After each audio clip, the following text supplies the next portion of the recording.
Price தி Lord. ஆண்டவர் நாமத்துக்கே மகிமை உண்டாவதாக. ஸோ நீங்கள் எல்லோரும் எப்படி இருக்கீங்க? பை காட்ஸ் கிரேஸ் நீங்கள் எல்லோரும் நல்லா இருக்கீங்க நான் நம்புகிறேன். ஸோ இன்றைக்கான வீடியோ என்ன அப்படின்றது பார்க்கலாம், என்ன மெசேஜ் அப்படின்றது பார்க்கலாம், ஆண்டவர் என்ன பேச போகிறார் அப்படின்றது. ஸோ நம்ம 1 யோவான் 5வது அதிகாரம் 14-15 வசனத்தை படிப்போம். 1 John chapter 5 verse 14 and 15 படிப்போமா?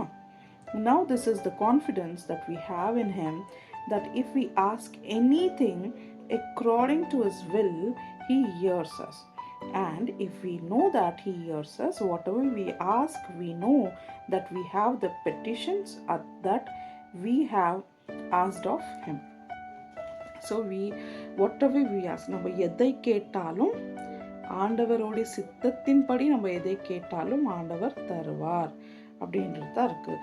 So நிறைய பேர் தப்பு பண்ணிட்டு இதை நம்ம கேட்டோம், ஆண்டவரை ஏன் நம்மளுக்கு இவ்வளோ வேதனை அப்படின்னு சொல்லிட்டு துக்கத்தோடு நம்ம இந்த வேலை நம்ம அவ்வளோ ரிக்வெஸ்ட் பண்ணி ஆண்டவர் இந்த வேலை கொடுன்னு நான் கேட்ட பிறகு ஏன் இவ்வளோ கஷ்டம் இருக்குது, ஏன் எனக்கு ஆஃபீஸில் சரியாக வேலைவே பண்ண முடியல, ஏன் எனக்கு இவ்வளோ ப்ராப்ளமேட்டிக் சுச்சுவேஷனாக இருக்குது, இல்லை ஏன் இந்த வெஹிக்கிள் வாங்கிட்டு எனக்கு ப்ராப்ளமாக இருக்குது, நிறைய பிரச்சனை இது. ஓகே, ஸோ எதுக்கு இதெல்லாமே இருக்குது அப்படின்னு சொல்லிட்டு நம்ம கேட்டுக்கொண்டே இருப்போம். இது எதுக்குன்னா, ஆண்டவரே எனக்கு இந்த வேணும், இந்த வேலை வேணும், இந்த வெஹிக்கிள் வேணும், இல்லை இந்த ட்ரெஸ் வேணும், இல்லை இந்த பொருள் எனக்கு வேணும் அப்படின்னு நம்ம ரிக்வெஸ்ட் பண்ணி ஆண்டவரை கேட்டுக்கொண்டே இருந்தால் ஆண்டவர் என்ன பண்ணிடுறாரு, சரி மகனுக்கு இதனுடைய வேதனை தெரியாது, கேட்டுக்கொண்டே இருக்கிறாங்க, தாமதித்தாலும் நீங்கள் ரிக்வெஸ்ட் பண்ணிகிட்டே இருக்கீங்க, அதனால ஆண்டவர் உங்களுக்கு அதை கொடுத்துட்றாரு. பட் அதனுடைய வேதனை அதுக்கப்புறம் கிடைச்சதுக்கு பிறகு நீங்கள் ஃபீல் பண்ணுவீங்க, ஏன் ஆண்டவர்கிட்ட ஜெபம் பண்ணி தானே கேட்டோம், ஏன் இந்த நம்மளுக்கு இவ்வளோ ப்ராப்ளமாக இருக்குது அப்படின்னு சொல்லிட்டு. ஸோ எதுக்குன்னா, ஆண்டவரோட சித்தத்தின்படி கேட்கணும். ஆண்டவரோட சித்தத்தின்படி நம்ம எது கேட்டாலும் ஆண்டவர் தருவார், தாமதிக்கும் ஆனாலும் தருவார்.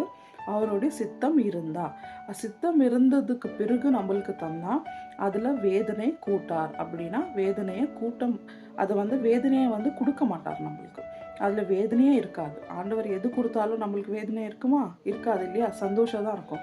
ஸோ ஆண்டவர் எது கொடுத்தாலும் எதை கேட்டாலும் நம்மளுக்கு என்னன்னு கேட்கணும், இஸ் வில்னா ஆண்டவருடைய சித்தத்தின்படி, ஏசப்பா உமக்கு சித்தம் இருந்தால் எனக்கு அந்த வேலை கிடைக்கணும், உமக்கு சித்தம் இருந்தால் எனக்கு இந்த வெஹிக்கிள் வாங்கணும், இந்த பொருள் வாங்கணும், உமக்கு சித்தம் இருந்தால் ஜெபித்து கொண்டே இருங்க. ஆண்டவருக்கு எப்போ தோணுதோ, இது கரெக்ட் டைம் என் மகள் கொடுக்கறது, கரெக்ட் டைம் என் மகன் கொடுக்கறது அப்படின்னு சொல்லிட்டு டெஃபினட்டாக அவர் கொடுப்பாரு.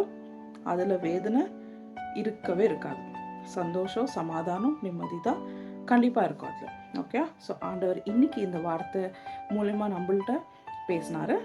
நாளைக்கு என்ன பேசுகிறாரு அப்படின்னு சொல்லிட்டு காத்திருந்து பார்ப்போம். Until then, God bless you. Thank you.